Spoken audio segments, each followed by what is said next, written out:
Hello, everybody, and welcome to the Goldster Inside Story. I am thrilled today to have with us Nicola Solomon from the Society of Authors.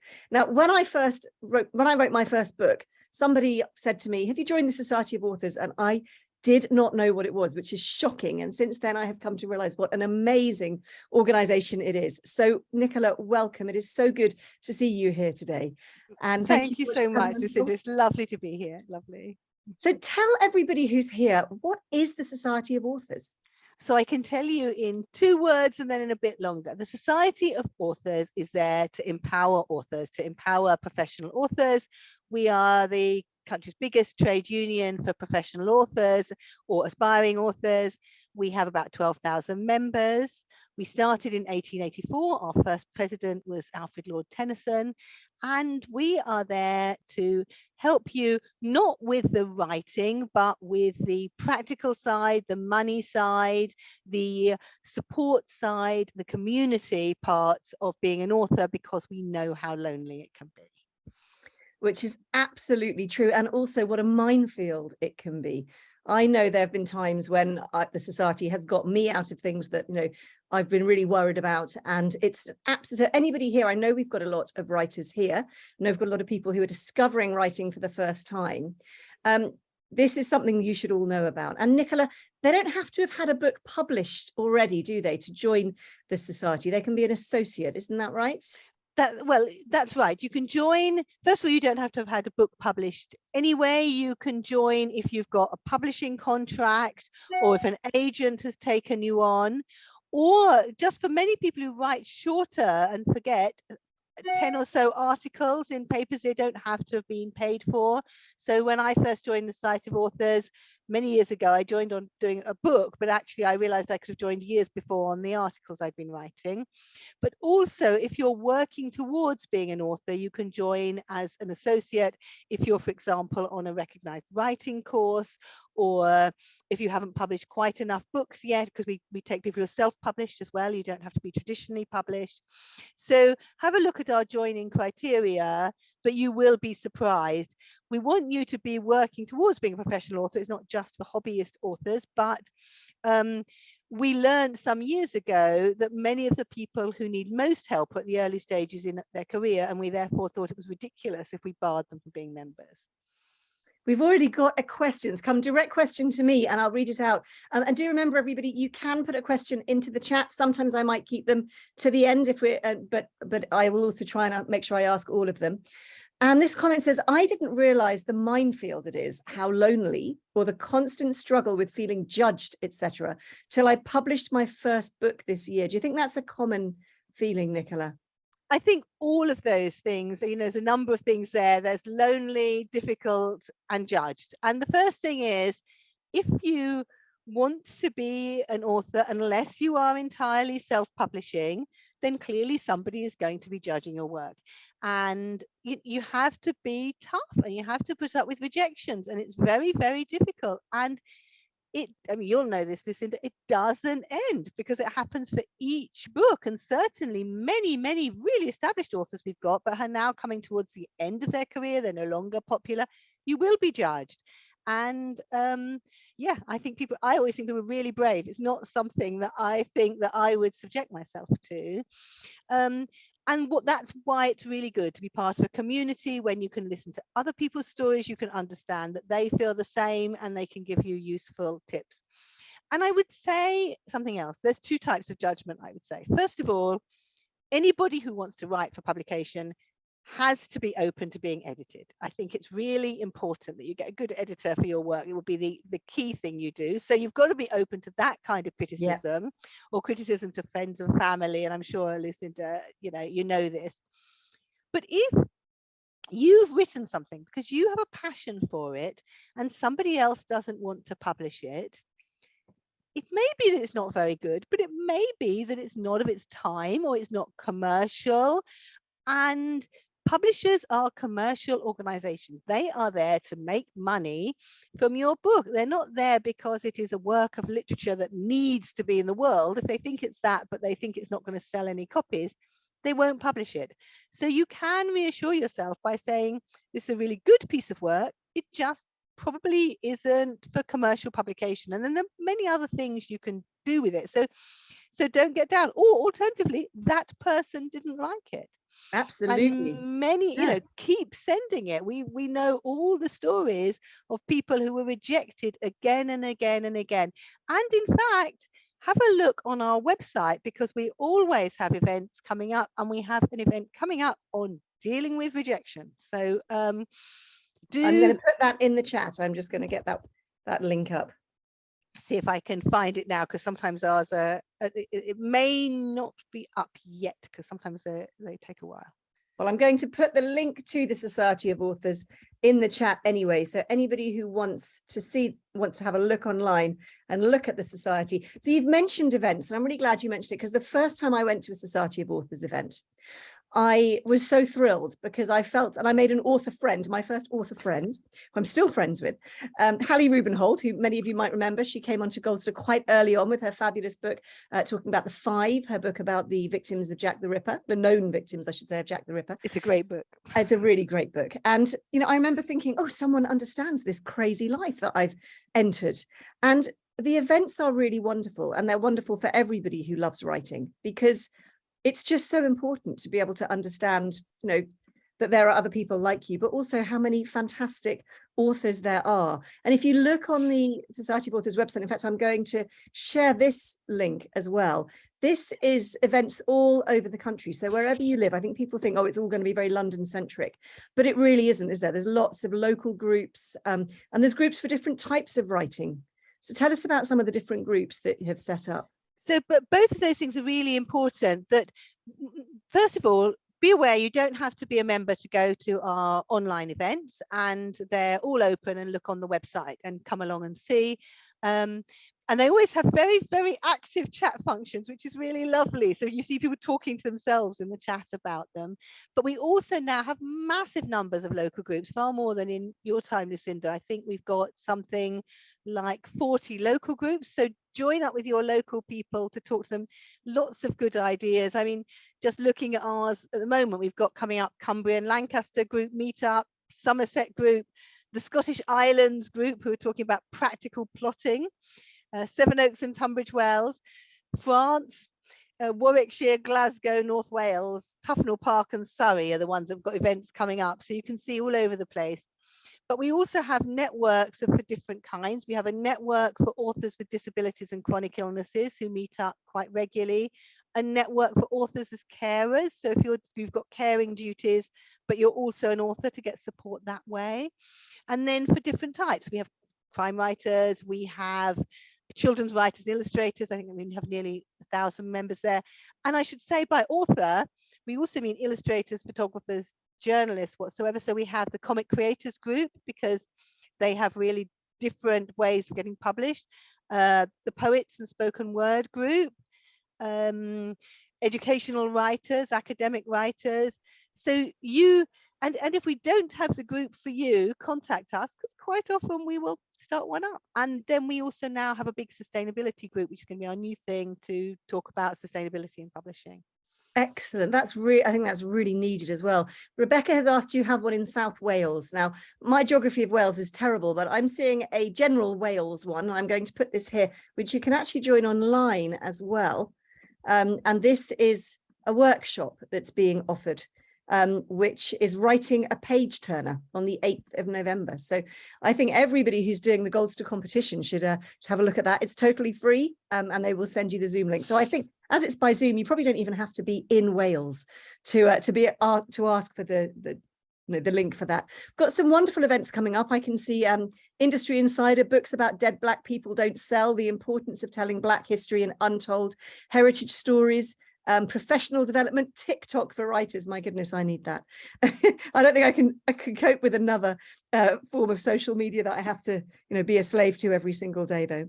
And I'm doing one as part of Ethical Consumer Week on ethical book buying, because people always ask us, is it best to buy it from Amazon online? Should I go to my local bookshop? What about buying secondhand? Whether books, so it's not just about sustainability, but also how do authors get paid? And we thought we'd give that to a wider audience. I think that could be really fun as well for people because just people ask me that question all the time, which are the ways that authors get most money out of books? Yes, absolutely. And I always try and put links, if I'm doing it online, to things like bookshop.org. But some authors actually say, I'd like you to put the link to Amazon because I'm getting a special deal. And so every author has a different feeling about it as well. So it's quite difficult to, to work out, as you say, what the best thing is to do. It's quite bewildering for people sometimes. And if you are buying secondhand, I would do a shout out for World of Books called WOB rather than using Amazon, because they brilliantly have started up the author share scheme whereby they pay authors a percentage on the books they sell. I was so glad you mentioned that. I was going to say there's been this fantastic campaign recently that authors are now starting to get money on second-hand books, which I've always thought you go into charity shops or whatever and you see all these books being sold and it's great, but is the author actually getting anything from that? So yeah, it's really good. So tell us about the Society of Authors. As you say, it's our union. So it's just an amazing thing, which I hadn't really thought about when I joined, that it fights the corner of writers. There are lots of campaigns. Tell us about some of your favorite campaigns that have been there since you've been in post. So we do campaigns all the time on such a range of things, and we're really busy with them, and sometimes they're quite quiet. We're working behind the scenes a lot with organizations to make change. So one of our latest successes really is with Amazon, whereby they were doing something on ebooks that you could return an ebook within 14 days of buying it, even if you had read the whole thing, and you would get a full refund and the money would be taken from the author. And we felt this is terribly unfair because a lot of heavy book buyers really easily read those books in time. And they were saying to us, well, possibly not more returns than a bookshop. And we've been arguing with them. We and the author, when I say we and the Authors Guild of America, so we do a lot of international work as well. And they said to me, well, you can take a book back you've read to a bookshop as well. And I said, but you know what? To take it back to a bookshop, there's massive frictions involved. You've got to get the book. You've got to find the receipt. You've got to wander along to the bookshop. You've got to have the barefaced shame to give them a dog-eared book that you dropped into the bath and say, I'd like my money back for it, please. And whereas with Amazon, you don't have to speak to anyone and you just have to click a button. And with a book that's obviously read, a bookshop can refuse to take it back. Yes, but apparently they often don't, which was interesting. I didn't know that. Not a tip for you. Don't do this, guys. Don't take your books back to bookshops. And we'd been talking for 2 years, but when you suddenly see someone, you suddenly make a slightly different argument and it gets through. And I could see Amazon go, now I understand what you're talking about. And what they've done is they haven't changed the policy. It's just that if you've read more than 10% of the book, they've made it much harder. You have to go and speak to a customer services person. So if there's a really genuine reason, like it was faulty when you got to the middle, or it really wasn't the book you'd intended or something, they will give you your money back. But you just can't get your money back without just on the say so anymore. And that makes a big difference to a lot of our independent authors. So that's just one thing. Another thing was we protect copyright. So we've been working with the Publishers Association on some changes, very technical, I won't go into them, to copyright laws that the government's suggesting. But that's the kind of area where we as your union read stuff so that you don't have to. And another area is Oak Academy, where the government is wanting to do one set curriculum. They've got the Oak Academy to write curriculums for both junior and secondary books, and which is very upsetting for educational writers, and also just a bit concerning to us, because if you think of the countries that have a state curriculum and state textbooks and don't allow a range of textbooks I don't think they're necessarily countries you want to be involved with. So we're working very hard on pushing back on that. Brilliant. There's always something that we are writing letters on or working on.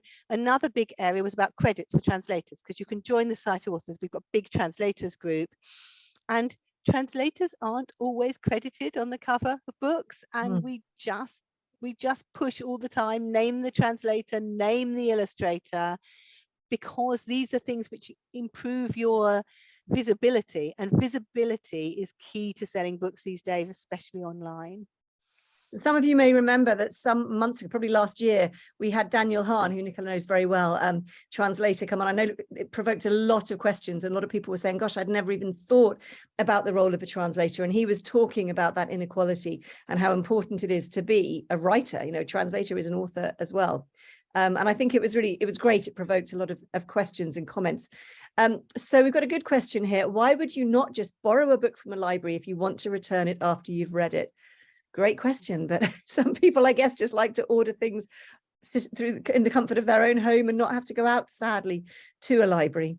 I mean, I'm really glad that libraries are raised. I think that we all have a duty to use libraries more. Library funding is about to be cut again terribly. The number of library loans has gone down, and it's a very, very difficult vicious cycle, because I don't know about you, but my local library has incredibly reduced opening hours now. So again, it takes a certain amount of organization to go into your library. And if you, last week when you went, it had X opening hours, and then you went there at that time this week and they've been reduced again, you may stop going. So people don't, and some libraries don't have the range, but they are brilliant, and authors get paid every time their books are borrowed from libraries. One of the things we do continuing work on is public lending right. And you asked me what I'm really most proud of in campaigns during my career, and probably our campaign to get public lending right paid on the loan of ebooks was a massive piece of work, which we spent some years doing, and where in order to get it, we had to pull together the library factions, the publishers factions, the agents, and everybody to support the view that authors should be paid public lending right on ebooks. And that was a huge success that I feel really proud of. We have a comment here from a librarian. I worked in libraries for 31 years and 7 months until my job disappeared. Oh, that's heartbreaking, Monique. I'm so sorry about that. So Nicola, I feel for Monique, and I feel with my own libraries, I see, as you said, the reduced opening hours, but also the lack of interest in the community events that used to happen before the pandemic.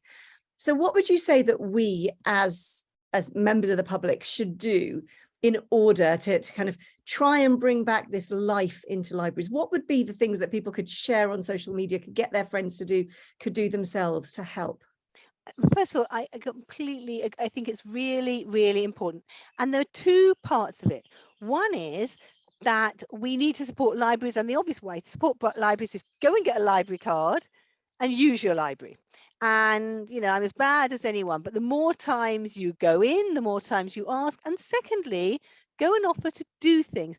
One of our concerns about the way libraries are going and the way government is pitching libraries is it's all about community spaces, and community spaces are really important, but books are at the heart of a library, and we can't let them stop buying their book stock, because that's the other problem. If they don't have the money to renew their book stock, and when you go in, there aren't any new books, or there aren't a wide range of books, or the books are very uninteresting, again, you won't keep going. So go along, demand the books that you want, because most libraries will get those books for you. Make sure that you are vocal about how wonderful your library is. Make sure if there are campaigns going on for your libraries, you join them, you sign the letters.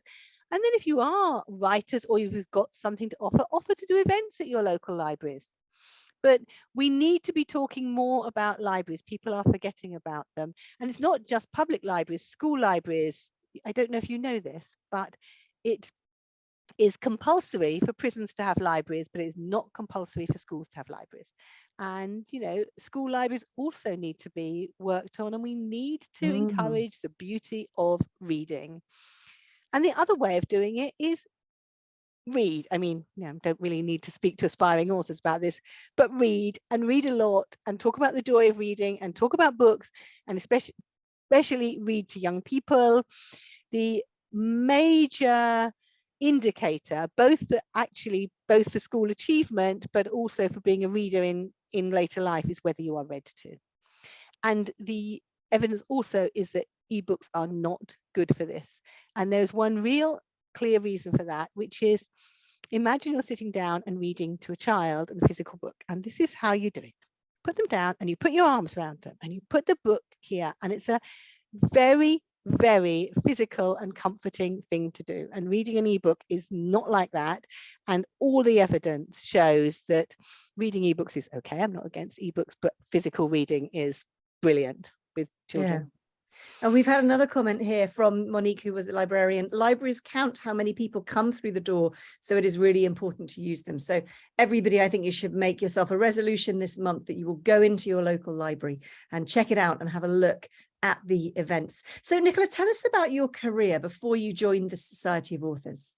Well, so I was a solicitor in private practice for 26 years before I joined the Society of Authors in a law firm, and worked mainly in intellectual property law, so particularly in copyright and other areas, but also acted for a lot of trade unions. So I used to do the Association of Illustrators, for example, the National Union of Journalists, the National Union of Mine Workers. I could tell you my Arthur Scargill stories on some other occasion. But it was a law firm which started up from being a law centre for artists, particularly. So we had a lot of fine arts clients, and the idea, I think, was that as they got more money, we more or less did it for free to begin with. Hopefully one day one or two of them will be successful and we'll be able to pay our fees. And so I had a huge range of work for people generally who didn't have very much money, and really enjoyed it. But there was one union that shone out, I always thought, as giving the best service to its members. And that was the Society of Authors. I was forever sending people along to the Society of Authors saying, don't come and get me to check your contract because the Society of Authors will do it for free. So why are you paying me £1,000? Don't ask me what you think the best rates you can get for your royalties are, because the Society of Authors will do this for free for you as part of your membership. So, and they were just like consistently the best of the ones we dealt with. So when Mark Lefanu, who'd been there for 32 years, was retiring, I just thought, this is such a great organization. I'd really like to be there and be doing some of the good things that they're doing. So I was very, very privileged to get that job, and I've been there 11 years now. Is it 11 years? Wow. So tell us, how has your background as a lawyer helped you in your work for the Society? It's a surprisingly legal job in many areas. I think actually, well, one thing I should say is we started in 1884, and I'm only the 6th person in this position. So people do tend to stay rather a long time at the Society of Authors, and they've all been lawyers, I think. It's legal because we look at publishing contracts, and obviously those are legal documents. It's legal because actually quite a lot of the things we deal with in relation to, I don't know, buildings or whatever, leases are legal, as you would expect, but that's the same in any organization. But also we do a lot of lobbying, and that involves understanding how the law works. And then on top of that, one of the big areas we work in is people's estates, legal estates, authors' estates, and that's its own technical area of law. So it's just very helpful for people if we can say, well, I actually do know how the law works here, and particularly sometimes areas that you might not think matter. So I've got quite a generalist background. I also still sit as a judge in the county courts, which is again very general. People will come to us and say, I'm getting divorced, and how do we value my copyrights when we're looking into family finances? The judge has said this, is that right? You know, so something as really random as that might be picked up on. Or I've got a housing problem, where do I go? Benefits, again, is a massive area. So I think having a legal background and understanding how to read legal documents is really important. And then we do deal with people's estates, and that is quite a technical area of law. So I don't think you have to be a lawyer to do this job, but I definitely think it helps. I think we're very, very lucky to have you with your legal background. I think, wow, I know there have been times with the Society when we've had campaigns and you've really come up with something that has, you know, absolutely made that difference. So yes, very, very helpful. So you talked about authors' estates. So explain what happens and how the Society administers them, and what the funnest things are about authors' estates.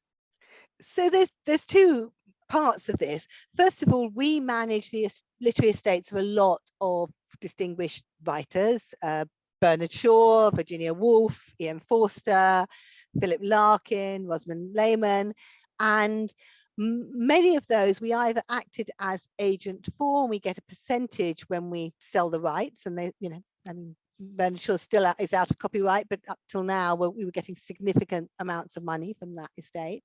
And that's good because that money subsidizes the work we do for living authors.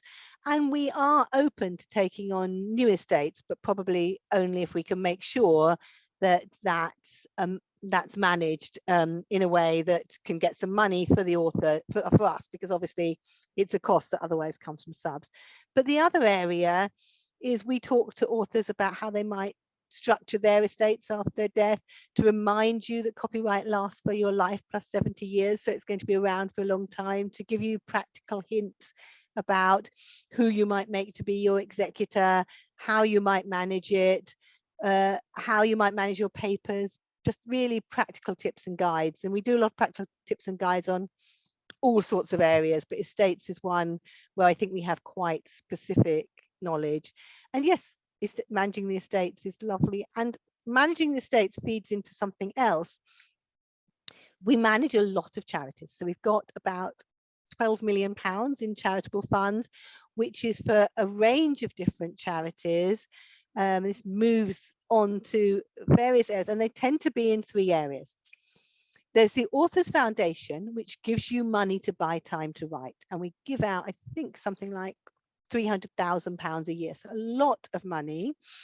And if you've got an idea for a book contract, but you need some more money, you need some money for a search trip or whatever, really worth looking at the Authors Foundation to see if you can get some money from them. The second area is money for authors in need. And particularly during the pandemic, we set up an emergency fund, and our contingency fund, which is always given out around £50,000 a year, we managed to raise and give out about £1 million over the pandemic. And we've still very luckily had extremely generous donors, and we're gearing up for a long, hard winter of author difficulty where people can apply for funds. Typically small funds of around £1,500 or so, just to help them out over bad times. And we're adding to that, and this comes into what do I think is fun.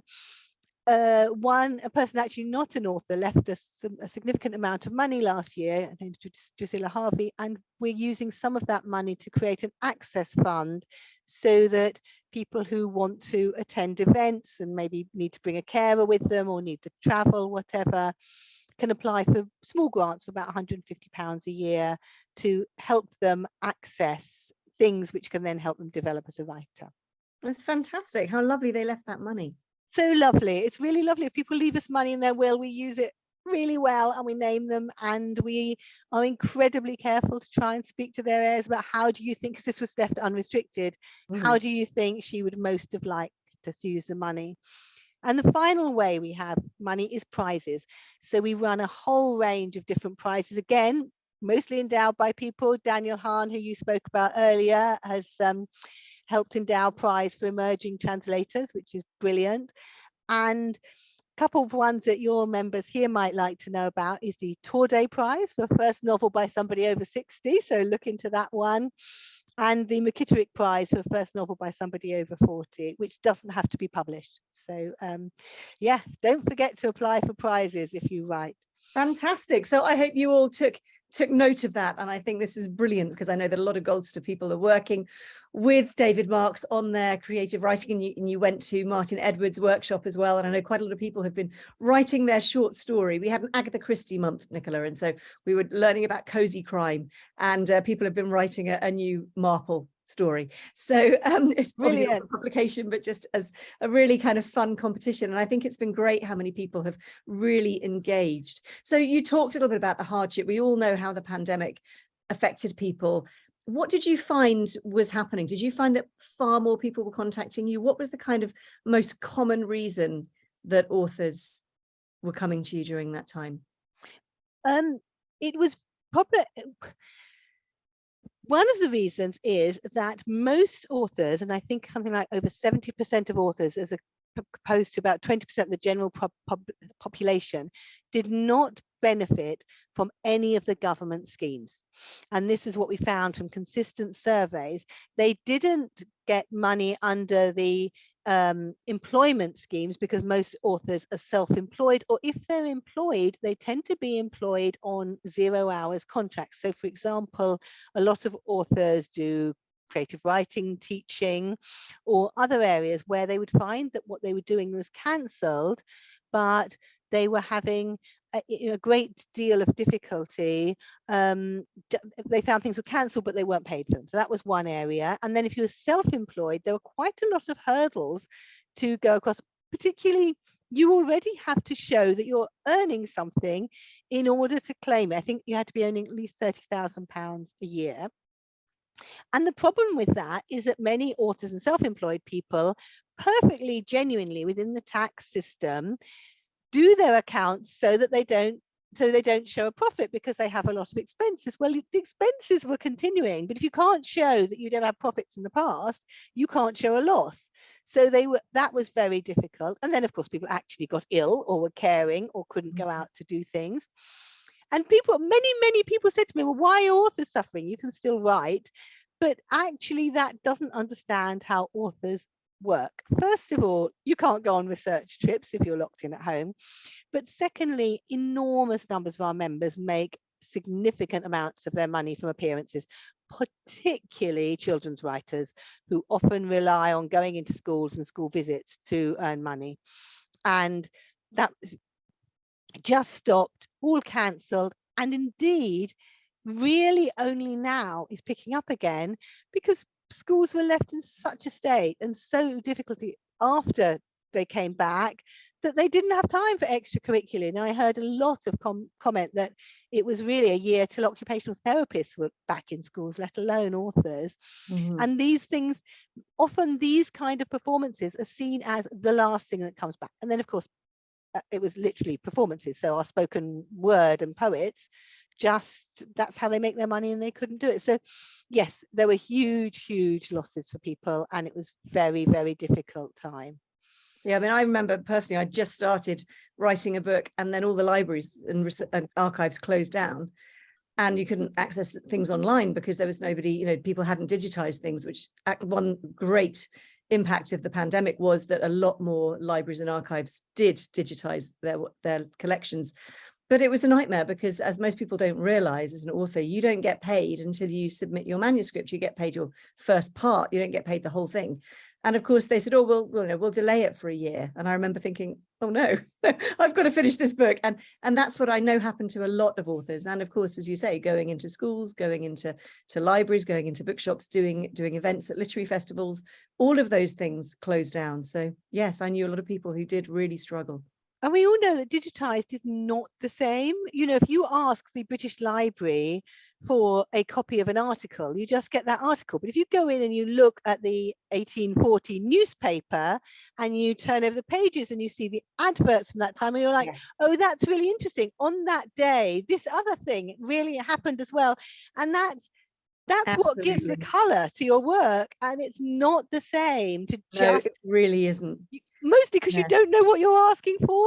So when you go, I want you to give me the experience of reading a newspaper, that's almost impossible. I just had something yesterday. I went to the Noel Coward room, highly recommended if you're in central London. And I didn't know why I was going, but all his photo albums are there. And there's a picture of Noel Coward with GB Stern, who is one of our authors. Like, who knew? That's fascinating. But I wouldn't have gone and said, do you have a photo of Noel Coward and GB Stern? Because that wasn't even... You wouldn't have known it existed. That's the problem when you're doing research. You so often, you don't know what you're looking for, as you say, and librarians and archivists are so good at being able to say, oh, well, did you know about this? I remember when I first started researching Lizzie Siddal, and I went to my first biography, and I went to Southwark Local Studies Library because I knew that she'd, lived in that area, and I didn't really know what I was looking for. And this wonderful local studies librarian who came out, and he sounded very bored. He said, oh, are you researching your family history? And I said, well, no, I've got this, request. I'm researching this artist. And he literally took one of my hands in both of his, and he said, I've been waiting for you for years. And he disappeared, and he came back with a box. And in this box he had collated everything he could find about the area in which she was born, the house, well, she wasn't born there, but the place she lived, all of these things. And I said, why have you never written this? He said, I'm not a writer. I've been longing for someone to write about her. Now, that's the kind of thing that you don't get if you're just looking online, that dedication. We've got a comment so here. Before the comment, though, I just want to put in a comment my own. You're really selling. One thing I didn't say about libraries is libraries depend on librarians. I find so when we're shouting out for libraries, we must shout out for librarians. The idea of, I always say, a self-service library, or that isn't actually a library, it's like more like a jumble sale. A library, a librarian is someone who curates it, who leads you to the right things, who is incredibly trained. It's not the same as using volunteers. Absolutely and we not. must make a real case for the importance of librarians as well as for the importance of libraries. Totally. And this comment comes from a librarian. I used to be a qualified school librarian until retirement, and I managed 4 school libraries. Oh, not at the same time, right? I was thinking, how on earth did you do that? The last one was so busy that I needed a permanent assistant. A few years on, I doubt that any of these schools now have a librarian, or possibly even a library, due to cuts in educational finances. And that's such a sad thought, and it's probably incredibly true. We've got a comment here, a question. Why so little focus on non-fiction for prizes, etc.? Which I don't think is quite the case, is it, Nicola? No, we do have a number of non-fiction prizes, and actually most of the prizes I was reading out are so we do our prizes in 3 sets of prizes a year. One are the Society of Authors Awards prizes, one are translation prizes, and we do audio drama prize as well, but we also do, in conjunction with ALCS, the Authors Licensing and Collecting Society, a whole set of educational prizes. So, and several of our prizes are, they are travel awards, for example, or they're poetry, or they're not just for, they're for fiction or non-fiction. So have a look through and see whatever, but it isn't just the case that we do fiction, we do both. But on the other side of it, we can only run prizes if we get the funding for them. And the funding is usually given by donors. So we have to take what they want to give. But we actually are unusual in having a number of non-fiction writing. And so it's not just non-fiction. And actually a new prize that we're just about to do is the ADCI prize, and that's a prize for authors with disabilities and chronic illnesses. It is a fiction prize, but it's a prize for someone with a disability and chronic illness, where there is at least one character who has a disability or chronic illness, because we feel that this is an area which is quite underrepresented in fiction.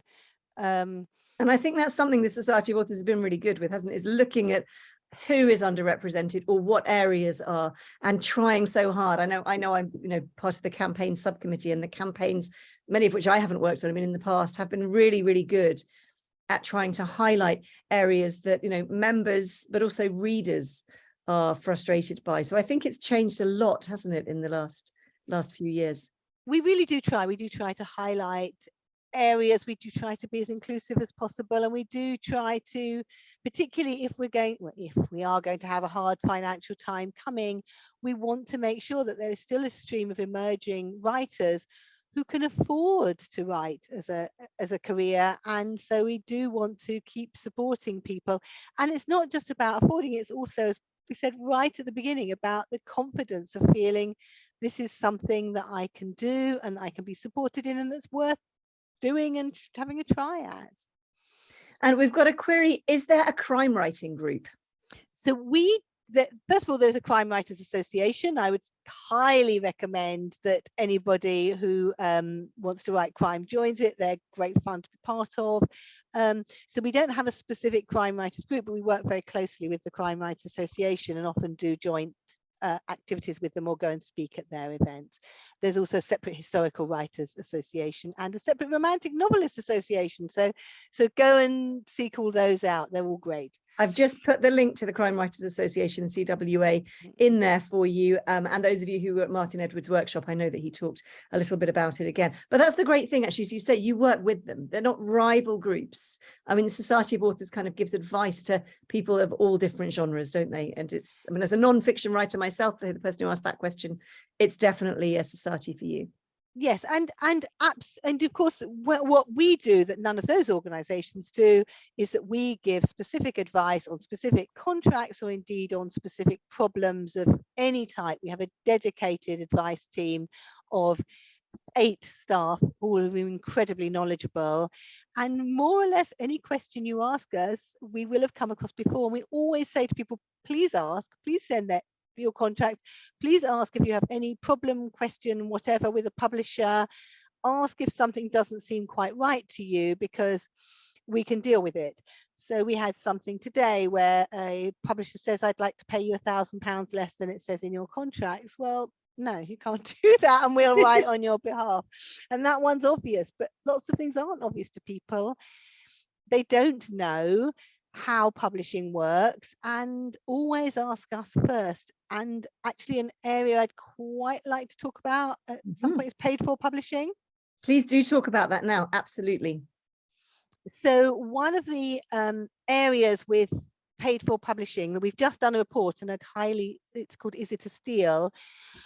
Many people who want to publish for the first time really aren't sure what route to take in. And as someone said again at the beginning, it's really hard to get a publisher or to get an agent. But if you just Google publishers or agents, you will often find that companies come up who look maybe on the face of it as if they're traditional, but actually once you get into it, are asking you to pay for publishing. And this can be when you've got in quite a long way. So we see people who sent their manuscripts, they get sent back a very excited letter saying, detailed letter saying what a wonderful manuscript this is, and we want to publish you, terribly exciting.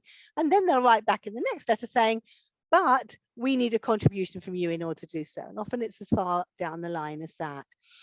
And we are very concerned about the publishing model of many of these organizations that ask you to pay for publishing. Now, I'm not talking here about self-publishing, which is an entirely good thing to do if you want to do it, although you must be aware that you probably won't get your money back unless you're very good at it. And I'm not saying and if you want to do that, you might want to pay for the self-publishing services that come with it or take a full self-publishing package. But these people both ask you to pay and take all the rights in your work. And it's a model that really concerns us. You often end up paying much more than you would pay for self-publishing. You often end up with contracts you can't get out of. And we have been concerned about the quality of some of these books. So if you get any type of offer of publishing, but particularly if you're being asked to pay, run it by the Society of Authors. And indeed, you don't have to join us to send those contracts to us, because we will often say to people instantly, that is actually not a traditional publishing contract. If you want more detail, you can join us, but we can tell you right now that we don't think this is a good deal. Yeah, so tell us a little bit for anyone who wants to join. What does it cost and what do they get for their annual fee? So it costs around £100 a year to join. You can you can join online. And what do you get for it?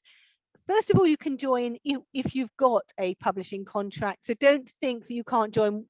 It's too late once you get your first contract. Send it. Many people send with their joining fee. Or if you need a piece of advice, join then. You get absolutely unlimited free advice on any subject. We do professional workshops, specialist training. You can get, as I say, individual guidance of all type. You make friends for life at the regular socials, exactly as Lucinda said, who met someone on her first meeting. You have a network. And I think you can share all your career concerns with people who understand. and you can make a difference. You can help as part of our campaigns team and making our voices stronger. You can help us campaign to make things better for fairer creative industries, and you can help us get the money together to help people in particular specialist areas and make your voice heard. And I think the Society of Authors, and thanks hugely to you, Lucinda, for all your time on the campaign subcommittee, has become very much more listened to, noisy perhaps, go to for questions on any areas to do with authors in a way it just wasn't a few years ago, and that's because of the strength of our members. I totally agree. I think the Society of Authors is talked about in the press a lot more now. People are more aware of it, and I think publishers are realizing that they can't just, you know, kind of cheat authors in a way that perhaps they may have wanted to in the past, because there is the might of the Society of Authors behind them. And I've found very much so, if I've spoken with a publisher and, you know, mention the Society of Authors, it does definitely give a little bit of a different hue to it. And I would say to everybody out there as well, even if you have an agent, my agent is always very happy. She knows I send all my contracts into the Society of Authors, and she said she's, you know, she's not a lawyer, she's an agent, but she's not a lawyer, so she's not going to pick up necessarily on some of the things that the Society of Authors do. Yeah, I think it's very worth joining. Good publishers and good agents will always want you to send the contract to the Society of Authors, and they'll always respect our advice. And what we have is those relationships. So if you've got a contract with Penguin Random House, you know, your editor leaves, they might be quite low down, but I have the phone numbers of the managing director of all of those companies, and they will listen to me if we raise a problem. And we only raise the problem if we think there's a real issue going on. So I will contact Bloomsbury, for example, and say, actually, you aren't answering people quickly enough, or we don't really like your attitude on this, or what you're saying on this, I just don't think is fair.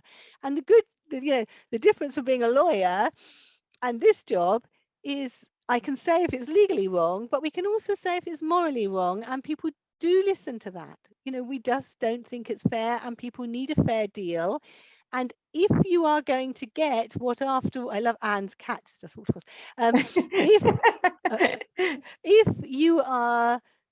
you want to get the thing on which this entire publishing industry stands, the important thing on which the entire publishing industry stands is authors. And we can only make this right and keep this as a flourishing industry by having the best quality books, scripts, illustrations, photographs that we can possibly get. And the only way we can get that is to allow authors to live and to be paid properly for their work.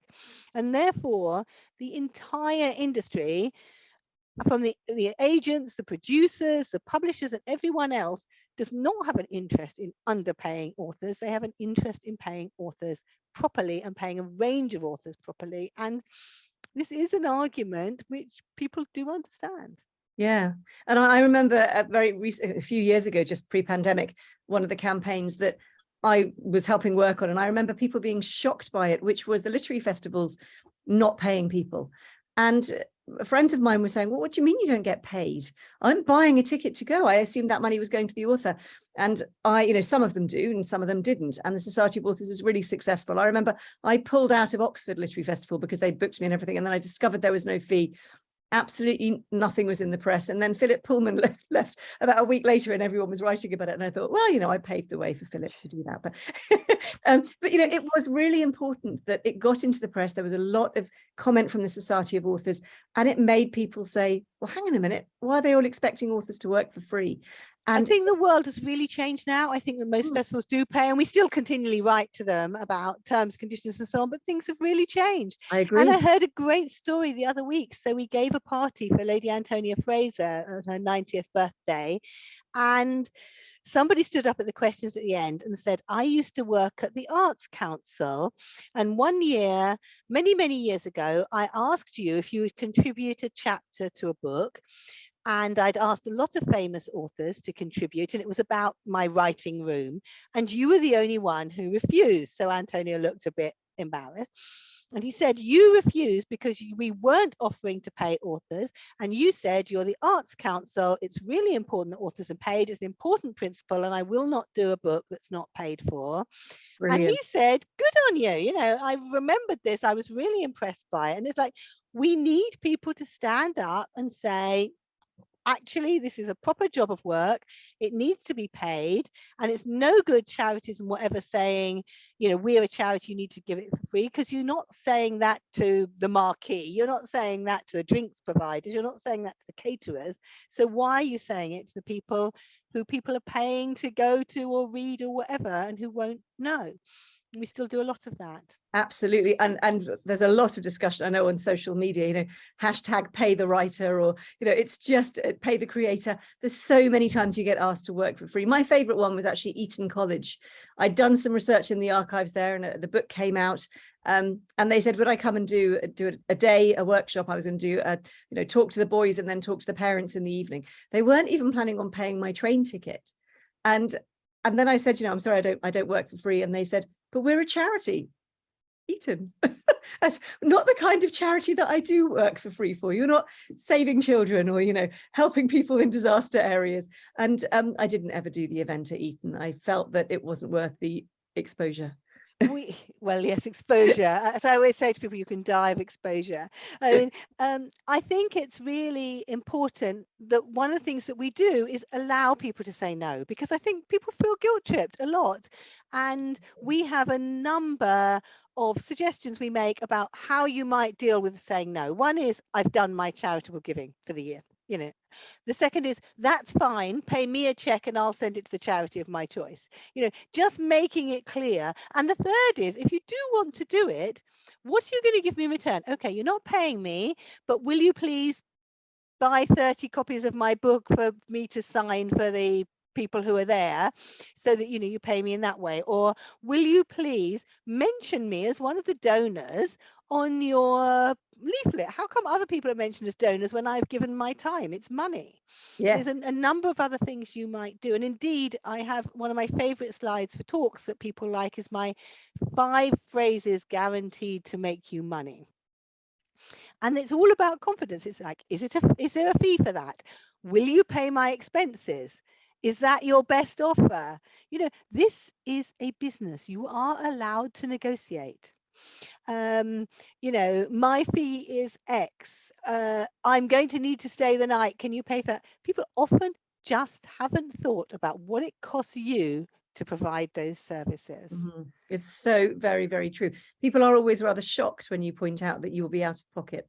So I think that, as you say, it's exactly what the Society of Authors does. What every good, you know, union should do is to empower its members to actually realize that they're not asking for the world to expect to be paid for their work. We have a question here about one of the awards. I've got to read it out to you because it's my favorite title of your award. Is the Queen's Knickers Award for authors or for illustrators to submit? And can you submit 2 books? Now, you have to look at the details for all our awards. Let me see if I can find the answer. The Queen's Knickers is a great award, which we just love. It's for a quirky picture book. And I think that, let me have a look. I think it may be that it has to be publishers. No, I can't. So it's not the author or illustrator, it's the publisher who has to. I think, but I'm not sure. So you need to look online. I have a link to the prizes on there. So if you look on that, you'll be able to find that particular prize. So for the person who asked that question, there is a link further up in the chat. Because I can't remember if it's for published only. And offhand, I'm sorry, I should know this. But always look at and see. There is a funny quirk for those of you who are published. And I don't know if you know this.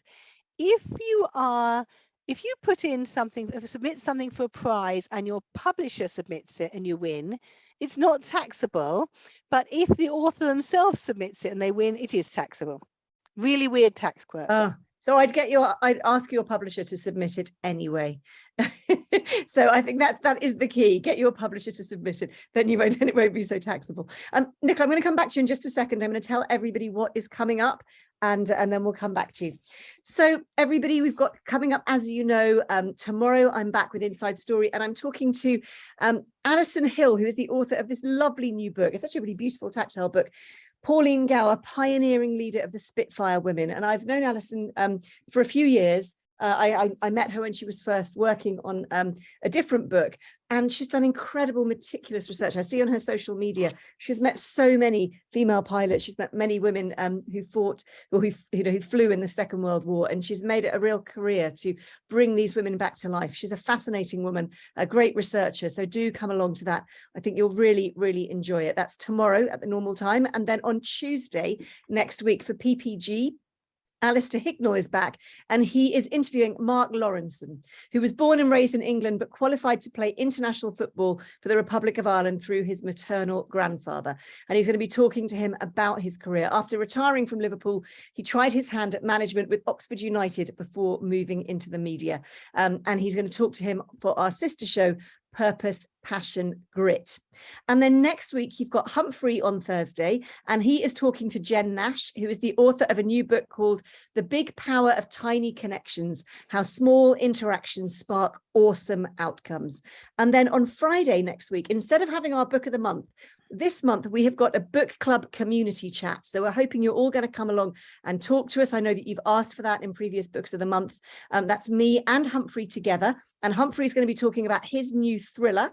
And I'm going to be talking about my new book, Dickens and Travel. So his new book is Ice Islands. Mine is Dickens and Travel. And you can also come and talk about your own writing. It's definitely not just us talking about our books.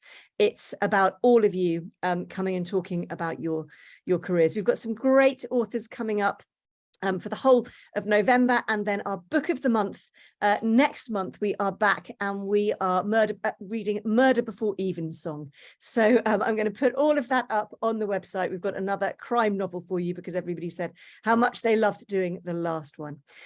So Nicola, before you leave, tell us how you think the Society of Authors has had a great impact from its beginning. As you said, Alfred Lord Tennyson was the first president. How has it changed authors' lives, do you think, in its long history?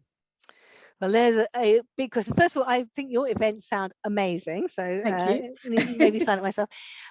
The Society of Authors, as I said, it's there. We used to say it's there to protect the rights and further the interests of authors, but that sounded so passive. We're there to empower authors. We're there to provide somebody who is on your side and unequivocally on your side, not selling you anything as against the big multinationals that you have to deal with. And therefore, I think the Society of Authors is there because it has enabled probably millions of books, and therefore adds hugely to our culture, to our creativity, to everything. We are helping the people write who are doing things which inspire every generation. And inspiration from reading isn't just about more reading, it's also about powering the imagination to invent in our technology areas as well. So yes, I feel that we have done our small part and continue to do our small part in helping the lives of people like you, of authors who write fantastic books that inspire, that educate, that enthrall, that make people laugh, that help them relax, and do all those things that culture and creativity do. Thank you so much, Nick. It's been an absolute joy to have you on today. Thank you. Real pleasure to be here. Thank you everybody for coming along. Just a reminder of what's coming up later today on Goldster. You've got French language at 2 o'clock, entry-level painting at 3, Pilates at 4, seated yoga at 5, and then yin yoga for sleep, which you're going to need after all that, at 8 o'clock tonight. Nicola, it's been a real joy. Take care, everybody. Nicola and I are going to turn our videos off now, and Joe or Ben will end the meeting, and we'll see you all soon. I'll see you tomorrow, I hope. Take care. Bye.